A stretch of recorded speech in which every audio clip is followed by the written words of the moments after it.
Hi, I'm Michael, and this is California. And as we get into the last week of the month of February, the Democratic-led Congress and the President Biden are honing down their $1.9 trillion third relief package in order to get it ready to get pushed through Congress via the reconciliation process.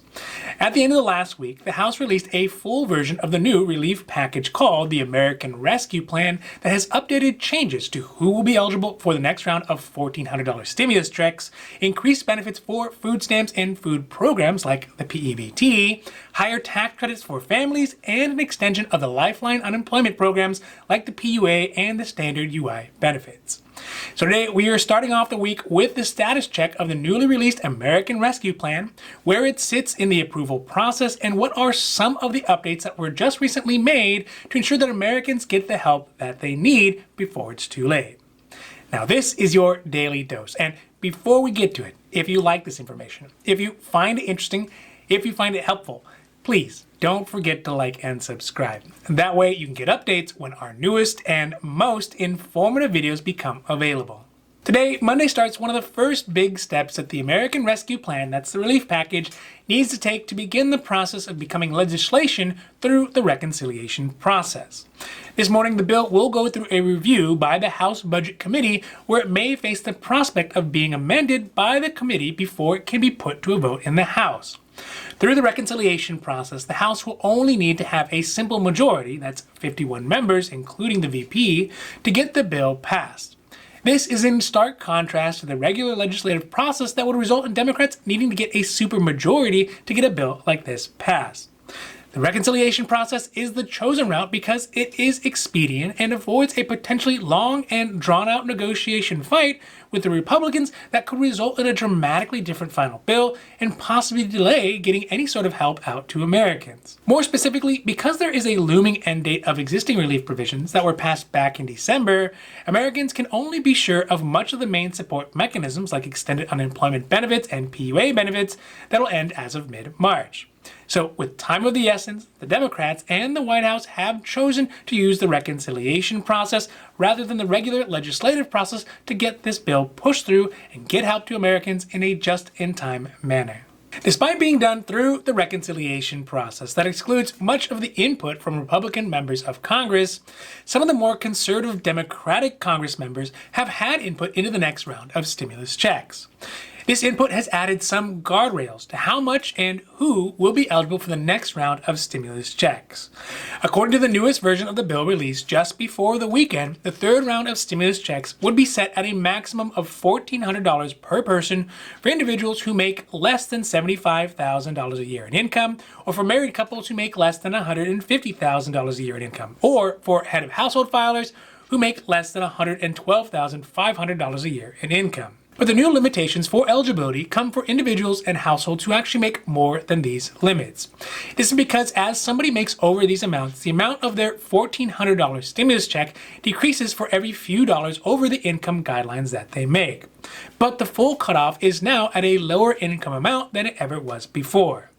This means that for individuals who make over $100,000 a year, married couples who make over $200,000 a year, or head of households who make over $150,000 a year, they will not be eligible for any or even a portion of their $1,400 stimulus checks. This is very different than the previous stimulus checks, and the change was really made to appease the more conservative Democratic members of Congress who need to be able to show their constituents that they are showing some semblance of fiscal restraint even in the face of such a large Democratic push to go big. In addition to the stimulus checks in the recently released bill, there are more specifics about some of the other important relief measures that are intended to help Americans all the way out past late summer. The three big ones are a continuance of the expanded unemployment benefits, an extension of the increase in food stamp benefits, and an increase to the child tax credit that could mean an additional $1,600, or basically another stimulus check worth of cash benefits to those families. For unemployment benefits, the American Rescue Plan will increase the weekly benefit from existing $300 a week up to $400 a week. That's in addition to a person's normal weekly state UI benefits. It would also be extended out to September rather than to mid-March, where it's slated to end at the moment. For food benefits, the American Relief Plan will extend the 15% increase in food stamp benefits out to September instead of June, where it currently expires. Additionally, it would put $880 million into the WIC program for women and infant children and would allow states to continue their PEBT benefits through the end of September. Finally, the new legislation would allow for lower-income families to claim a $3,600 tax credit for each child under the age of 6 years old, or $3,000 for children under the age of 17 years old on their taxes. This is up from the existing $2,000 that is currently at. So needless to say, putting aside the argument of whether or not the reconciliation process is the right path, it definitely is the quickest way to get support out to Americans who will be facing the loss of benefits by mid-March if nothing is done.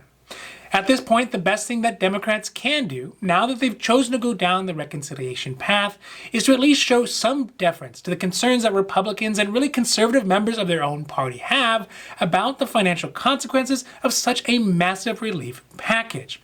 There is no doubt that the support is needed, and there will likely need to be more support moving forward. But I can imagine this will be the last of the big budget bills as the vaccine gets rolled out, as the economy gets back to normal, and hopefully as the world starts turning again. Another important thing to consider is that really this is probably going to be the only time that a Biden administration will have enough time, will have enough flexibility and political capital to actually get something like this pushed through. That being said, I think it is the right thing to do at the moment given the time constraints, but it will likely be the last time that's President Biden, will be able to do something like this barring any sort of additional disaster in the near future. Now, this has been your Daily Dose, and I hope that you found it interesting or helpful or at least useful. And if you did, please don't forget to like and subscribe. That way you can get updates when our newest and most informative videos become available. So that's it for me, and for California, I'm Michael, wishing you a happy, healthy day.